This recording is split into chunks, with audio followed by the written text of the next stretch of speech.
Les saludamos muy cordialmente en nuestro programa. Como siempre, llegamos al corazón de ustedes con varios temas importantes, los temas que inquietan el corazón, los temas que quieren quedarse en nuestro interior con más claridad. Entonces hoy les vamos a acompañar con este grupo maravilloso de personas que también están buscando al Señor y también quieren escuchar las respuestas y profundizar en la fe. Bienvenidos. Hoy vamos a tocar el tema muy importante, el tema que surge muchas veces en la consejería espiritual, también en los encuentros formativos, los retiros y confesiones, sobre la existencia del demonio y sus consecuencias en nuestra vida personal, matrimonial, familiar. Todos tenemos, de cierta manera, una experiencia de una pequeña y grande tentación.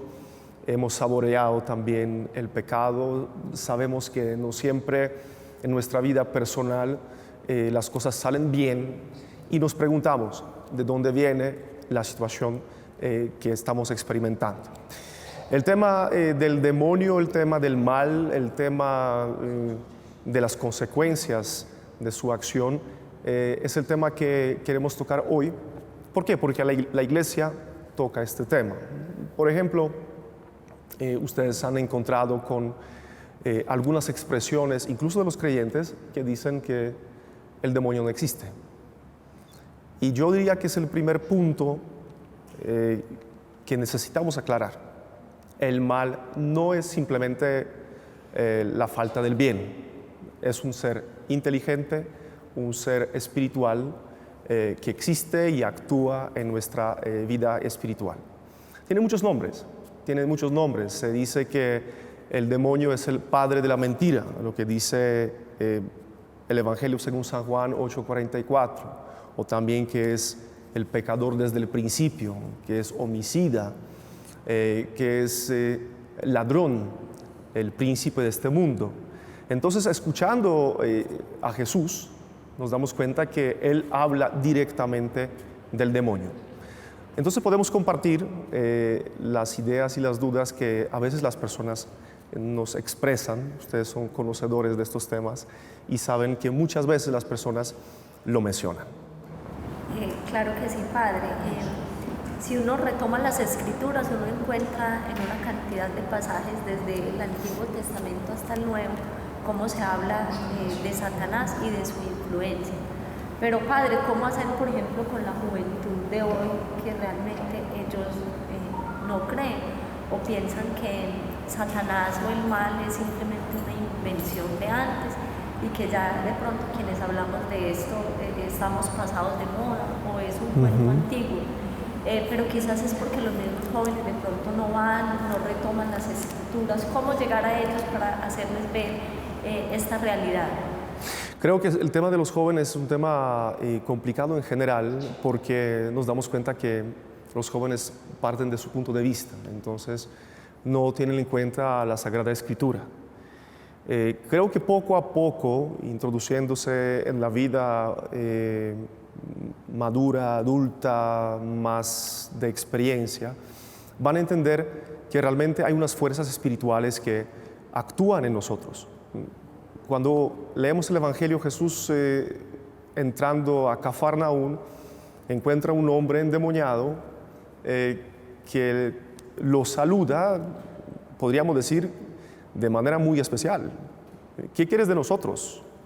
¿Qué quieres de nosotros? Santo de Dios. Entonces vemos que desde la experiencia de Jesucristo se nos habla del demonio, se nos habla de su existencia. Incluso el envío de la iglesia contiene el poder que la iglesia tiene sobre el demonio y sobre sus fuerzas, incluso con un imperativo para expulsar al demonio. Vemos en el relato del Antiguo Testamento, el libro del Génesis, cómo nos explica de dónde proviene el mal, de dónde proviene todo lo que estamos viviendo en el mundo. Yo creo que incluso cuando la gente se pregunta por qué hay maldad en el mundo, entendemos que hay una causa principal, ¿sí? Y la iglesia habla que existen los espíritus, los seres espirituales inteligentes, Y este grupo grande de los espíritus dividimos en dos grupos. El primer grupo son los espíritus buenos, los ángeles buenos, y el segundo grupo son los ángeles malos, los espíritus malos, que tomaron la decisión, y creo que es muy importante tocarlo, tomaron la decisión contra Dios por envidia y por soberbia. Lo particular de esta verdad que estamos tocando es que nosotros tenemos la capacidad de arrepentirnos y volver a Dios, pero en cambio los espíritus malignos no lo pueden hacer. Una vez oponiéndose contra Dios, escogiendo el camino contra su voluntad, permanecen por toda la eternidad en oposición con Dios. Pero necesitamos en nuestra fe católica hablar de la existencia del demonio, no para demonizar algunas realidades, porque somos llamados a discernir y buscar la verdad, sino a través de esta verdad sobre la existencia del espíritu malo, también entender nuestra realidad, porque no todo podemos explicar desde la psicología, desde la psiquiatría, ¿sí? Incluso existen las enfermedades que tienen sus síntomas físicos, pero son de índole espiritual. Entonces, el discernimiento espiritual que realizamos nos ayuda a entender qué es lo que proviene de Dios, qué es lo que proviene de mí, de lo natural, y qué es lo que proviene del maligno. Padre, en el mundo actual, ¿cómo actúa el demonio? ¿Cuáles son las consecuencias? Como los nombres del demonio ya explican su manera de ser, por ejemplo, es el padre de la mentira, entonces él va a infundir en nosotros ciertas mentiras o las verdades a medias. El demonio quiere en nuestra vida robarnos los frutos del Espíritu Santo. Él quiere llevarnos a la muerte espiritual y la muerte física. Pero si no lo logra, nos roba, por ejemplo, la alegría de nuestra fe. Los frutos del Espíritu Santo que tenemos en la lista de San Pablo, en la carta de los Gálatas, Él nos roba, por ejemplo, a través de los escrúpulos. Pero la forma más constante, más insistente y más común es la tentación. Él nos tienta para que nosotros no cumplamos la voluntad de Dios. Incluso el término pecado significa desviar. Nos quiere desviar de la voluntad de Dios, desenfocarnos. Pero existen más formas que observamos hoy en día en nuestro entorno. Por ejemplo, las infestaciones. Son los lugares que permanecen bajo una influencia del espíritu maligno. Y los lugares o casas, espacios infestados, generan una influencia espiritual. Eso lo menciona la Iglesia. Existen las obsesiones espirituales provocadas por el demonio, cuando se siente afectada la parte emocional o mental de nosotros. Por ejemplo, yo puedo sentir, si soy una persona triste, a raíz de una influencia espiritual fuerte, puedo sentir una angustia o una depresión. Si yo soy una persona susceptible, yo puedo volverme, por ejemplo, más rabioso, más malgeniado. Si yo soy callado, entonces, por la influencia espiritual, yo puedo vivir una soledad apartándome de las personas.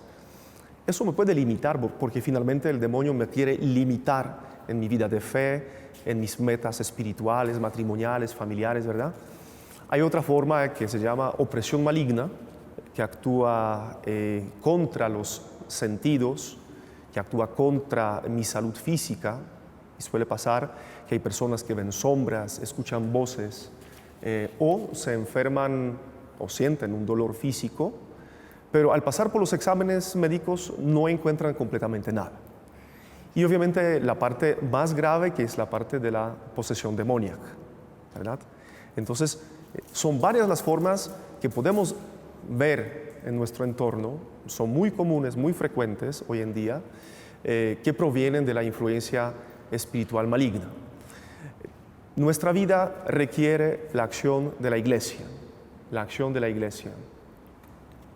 principalmente a través del discernimiento espiritual. Como dice la carta a los Corintios, el demonio se viste de ángel de luz y puede aparecer de manera tan divina, tan amorosa, tan especial, dándonos a entender que proviene de Dios con un mensaje, con una experiencia. Por eso, principalmente en nuestra vida de fe, tengamos en cuenta el discernimiento espiritual. Padre, yo quiero hacer una pregunta referente pues, a lo que hicieron ellos y es, bueno, ¿cómo vamos a nosotros afrontar que muchos doctores, muchos médicos, psiquiatras, psicólogos, terapeutas, no creen en la enfermedad espiritual, ¿cierto? Y cómo hacer para que ellos entiendan que es necesario pedir ayuda a la iglesia en un momento determinado.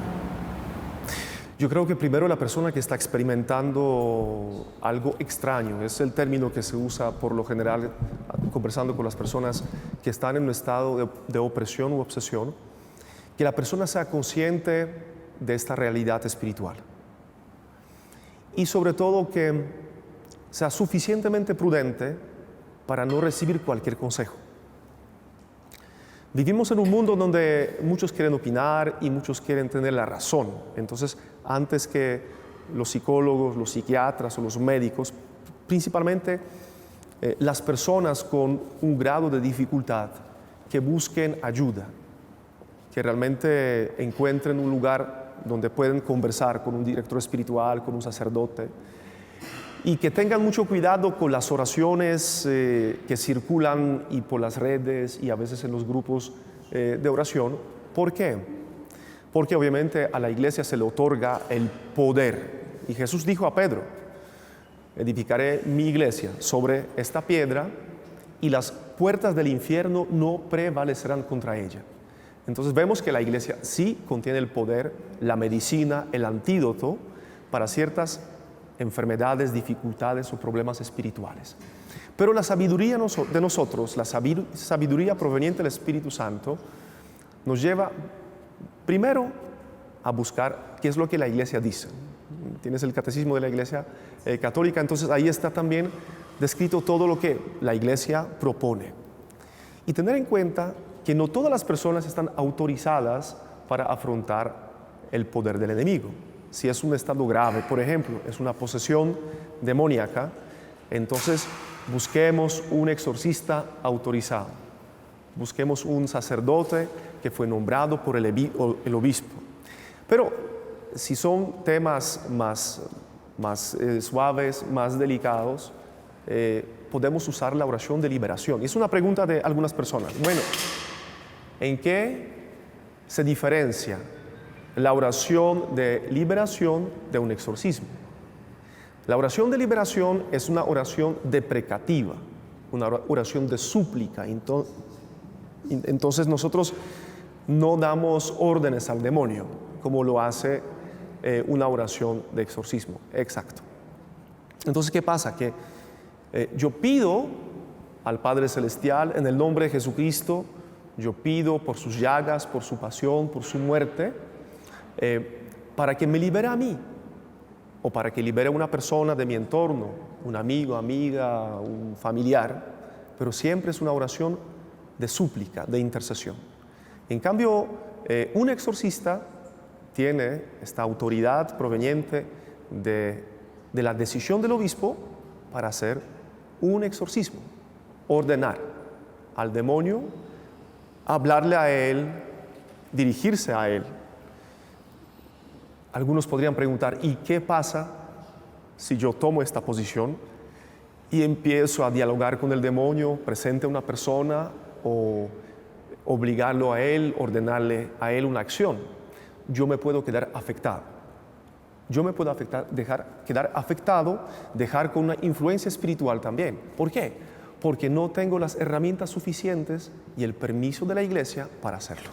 Padre, yo sí quisiera leer aquí el numeral 1673 del Catecismo de la Iglesia Católica para que pues, todos los televidentes entiendan muy bien. Dice, cuando la iglesia pide públicamente y con autoridad en nombre de Jesucristo, que una persona o un objeto sea protegido contra las acechanzas del maligno y sustraída a su dominio, se llama exorcismo. El exorcismo solamente lo puede ser practicado por un sacerdote y con el permiso del obispo. Gracias a la autoridad espiritual que Jesús ha confiado a su iglesia. Muy distinto es el caso de las enfermedades, sobre todo psíquicas, cuyo cuidado pertenece a la ciencia médica. Por tanto, es importante asegurarse, antes de celebrar el exorcismo, de que se trata de una presencia del maligno y no de una enfermedad. ¿Cierto? Y recordemos, Padre, y a todos, pues, que el Papa Francisco ha dicho muchas veces, con el demonio no se dialoga. Yo creo que es una de las enseñanzas más claras que él repite, con él no se dialoga. Sí, y es un tema también que a nivel espiritual surge cuando llega una tentación. Recordemos cómo se empieza el camino del pecado en el paraíso. Se empieza por una apertura de los primeros padres a un diálogo. El demonio empieza a enganchar la vida de los hombres a través de un diálogo. Y obviamente en el diálogo él pone la mentira, él pone su punto de vista, él puede suscitar en nosotros más orgullo, más autosuficiencia, incluso unos deseos placenteros desenfocados de la voluntad de Dios. ¿Cómo actúa Jesucristo frente a la tentación en el desierto? A través de un diálogo. Incluso utiliza la palabra de Dios para tentar a Jesús. El Señor no se deja llevar a este juego con el demonio, sino empieza primero contestarle con la palabra de Dios, de manera muy tajante. Por esa razón, en la historia de la iglesia se usaban las jaculatorias. Las jaculatorias, es decir, unas oraciones breves, unas frases provenientes de la Biblia también. Los cristianos de la antigüedad y hoy en día cada vez más utilizaban precisamente contra todo tipo de deseos, inspiraciones, pensamientos y recuerdos que llevaban al alma a la perturbación.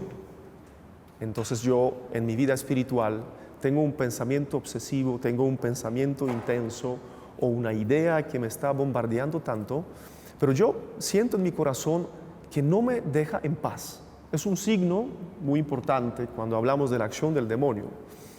Si estamos buscando la verdad, los deseos provenientes del enemigo van a generar una inestabilidad interior. Entonces, ¿qué hago? No le sigo el pensamiento al demonio, sino utilizo una oración. Decir: Jesús, yo confío en ti, Señor mío y Dios mío, yo sé en quién he puesto mi confianza.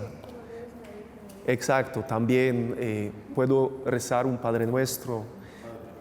A mí me da una preocupación, de pronto muchos televidentes pueden tener esa misma preocupación. Cuando hablamos de las acechanzas del enemigo y cómo él trabaja, que él se disfraza de un ángel de luz. Muchas personas pueden estar experimentando algo así y creen que están hablando con un ángel. Y el Evangelio nos invita a que probemos los espíritus. ¿Cómo probamos nosotros un espíritu que nos está dando algún tipo de mensaje o algo para saber si es de Dios o si es el enemigo disfrazado?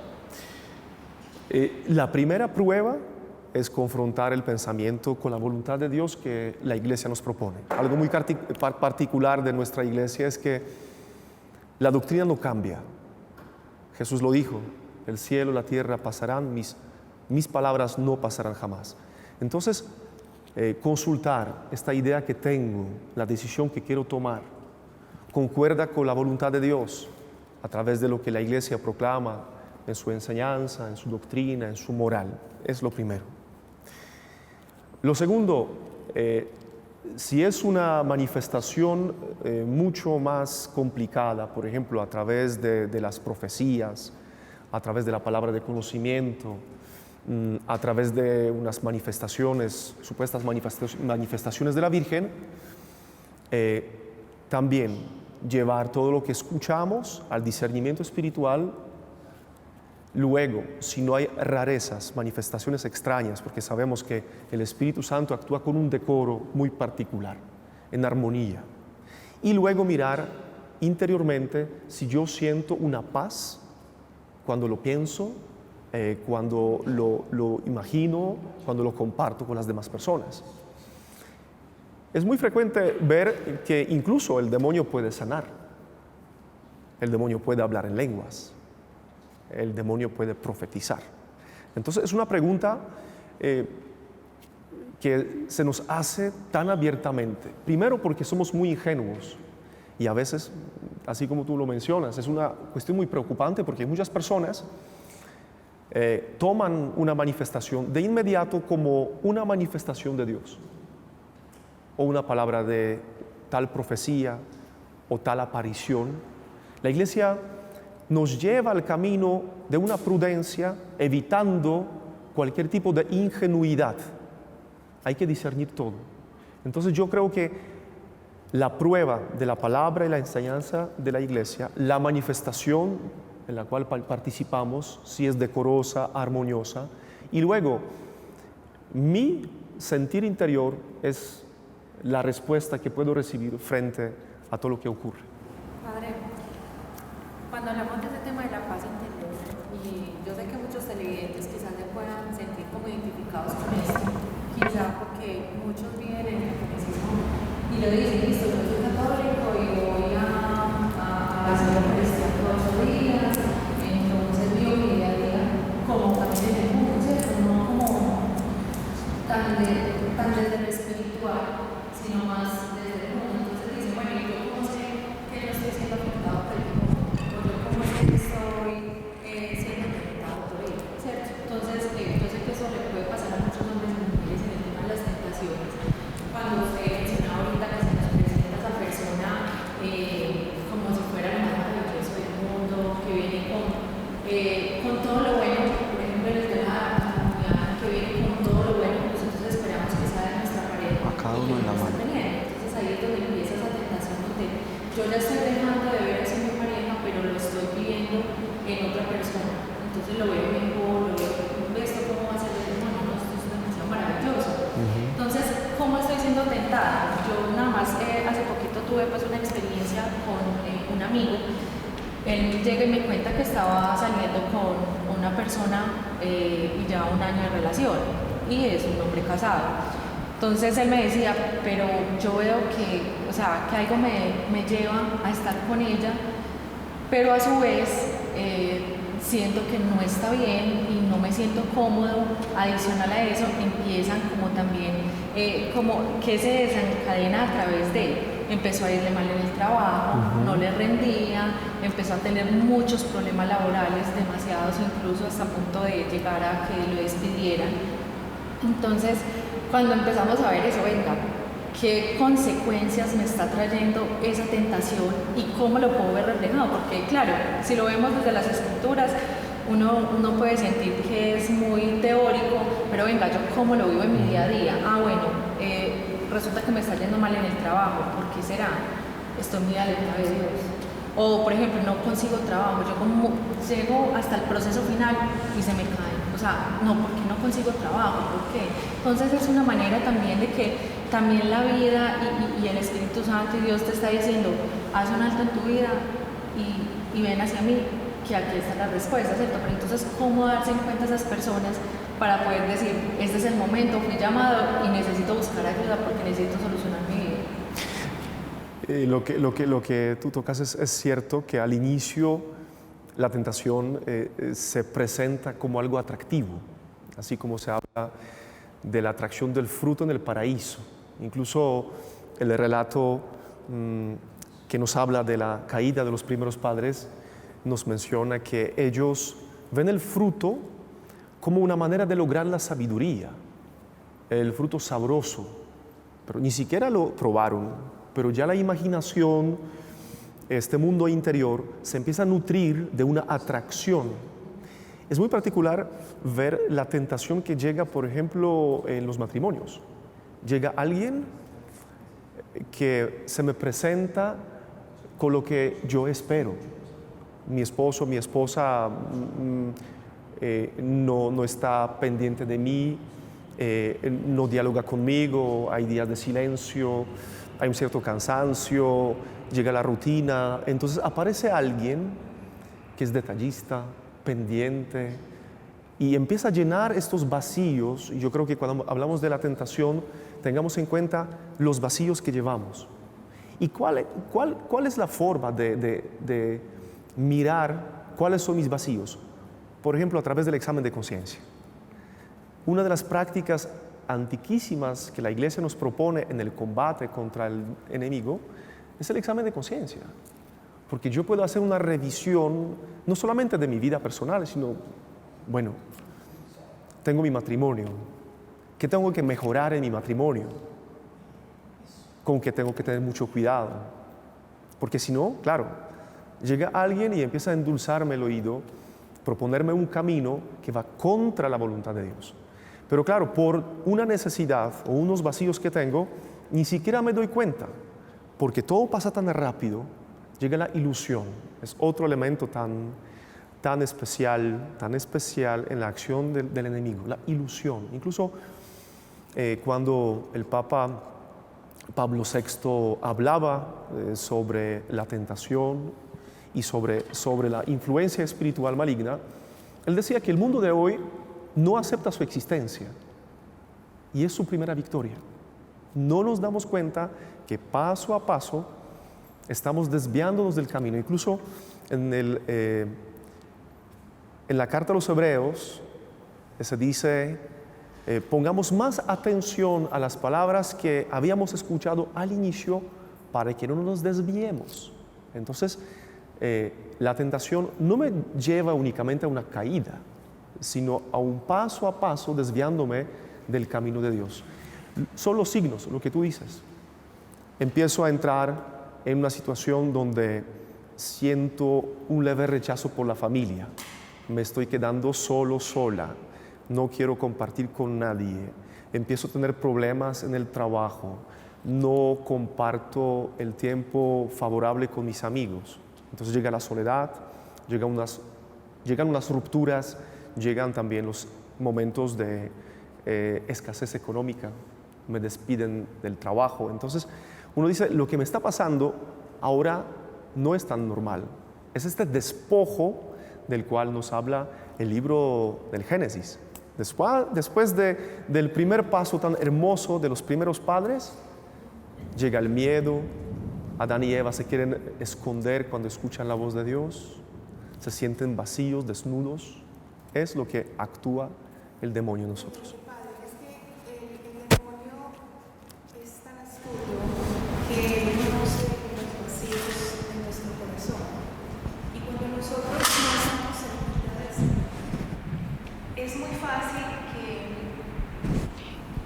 es muy fácil, si nosotros no hacemos un examen de conciencia, que eso lo recomienda San Ignacio de Loyola todas las noches, donde podemos encontrar y hacer un examen que también permita que nosotros nos conozcamos, ¿cierto? Que nosotros podamos descubrir con la ayuda del Espíritu Santo en qué estamos fallando.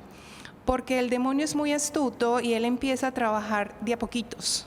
Él se va metiendo de a poquitos y llega en un momento determinado, como lo que dijo ella, donde ya todo a su alrededor se ha derrumbado.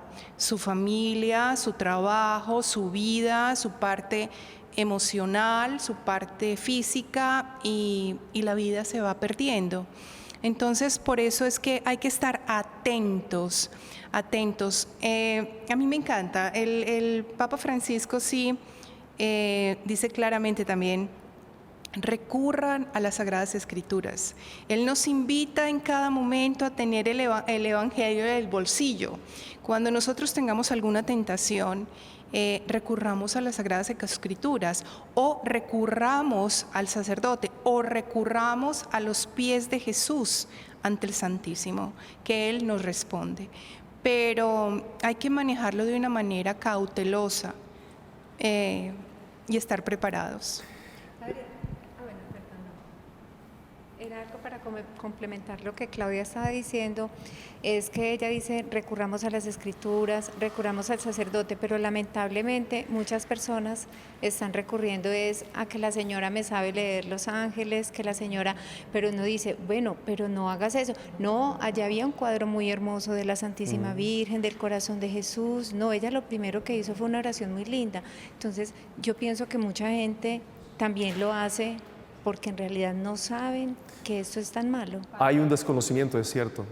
Sí. Ahí va mi pregunta y es que hemos hablado todo el momento, pues en todo este momento como el discernimiento, entonces ahí está la importancia pues como del acompañamiento de la iglesia, que es muy importante, pero hay muchas personas que pueden decir, listo, con esto que estamos hablando, no había de pronto pensado que esto podría ser esto. ¿Cómo se empieza ese proceso de discernimiento? Pues porque alguien puede decir, no, pero es que yo no sé dónde ir, porque muchos pensarán que el sacerdote solo es para ir a confesarse. ¿Cuáles son esas personas o dónde ir a buscar ayuda para empezar este proceso de discernimiento de la mano de Dios y de la manera correcta? Es una pregunta importante porque si nosotros no llegamos a preguntar a un sacerdote, si no llegamos a hablar con un sacerdote de la parroquia, si no nos acercamos a un movimiento eclesial, a un grupo de oración y no buscamos una ayuda adecuada, podemos terminar buscando las ayudas por donde no es y consultar precisamente a los espiritistas, a las personas relacionadas con brujería, con la nueva era, que obviamente se esconden también, como lo hablamos, del demonio, detrás de unas imágenes religiosas, detrás de una supuesta oración, hablando bonito de los ángeles, ¿verdad? Entonces, es muy frecuente hoy en día que las personas no busquen esta ayuda adecuada. Yo pienso que si alguien realmente está confrontado con su situación actual y dice lo que me está pasando no es normal, no es natural, dirijámonos a nuestro párroco, hablemos con él, busquemos la consejería espiritual, incluso las congregaciones religiosas tienen sus confesores. Los sacerdotes que no trabajan en parroquia, entonces tienen más tiempo para escuchar la confesión o escuchar la asesoría espiritual, por ejemplo. ¿Sí? ¿Por qué? Porque realmente podemos empeorar la situación, porque luego, después de una tal consulta de una persona disque de oración, se puede terminar en un problema mucho más grave, mucho más grave. Y quisiera también mencionar, ya terminando nuestro programa, que la Iglesia nos invita a ponernos la armadura de Dios. ¿Sí? La carta de San Pablo a los Efesios, capítulo 6, nos habla claramente que nosotros tenemos el escudo de la fe, pero esta fe firme, la fe que contiene las obras. Está la espada del Espíritu Santo, que es la palabra de Dios, la palabra mencionada hace poco, tan útil, eficaz en nuestra vida espiritual para iluminarnos, para fortalecernos, para darnos esta luz, para escoger el mejor camino. Tenemos también el casco y la coraza de la salvación y justicia, que es la gracia santificante. Lo mencionamos muchísimas veces, las personas que llegan y dicen, no, mire, yo estoy en una situación complicada, no sé qué hacer, se les propone la confesión sacramental, se les propone la Eucaristía, precisamente para recibir la gracia. Algo que hay que descubrir y darle mucha importancia es lo que San Pablo habla mencionando el calzado, el fervor. El fervor, la piedad, el deseo siempre tan fresco de orar, de acercarnos a Dios, de cumplir nuestras metas, es parte también de nuestra fortaleza espiritual. Hay muchos más temas que podríamos mencionar tocando el tema espiritual sobre el demonio, sobre el pecado, sobre la infestación, sobre la opresión maligna. Más adelante vamos a tocar otros temas. Muchas gracias. Muchas gracias a todos ustedes por estar con nosotros en nuestro programa. La idea es acompañar el camino de la fe con las respuestas provenientes de la enseñanza de la Iglesia, tocando los temas tan cotidianos, los temas que surgen en nuestro corazón y las preguntas sobre todo que nos inquietan. Aquí tenemos nuestro espacio donde podemos encontrar la verdad. Dios los bendiga mucho.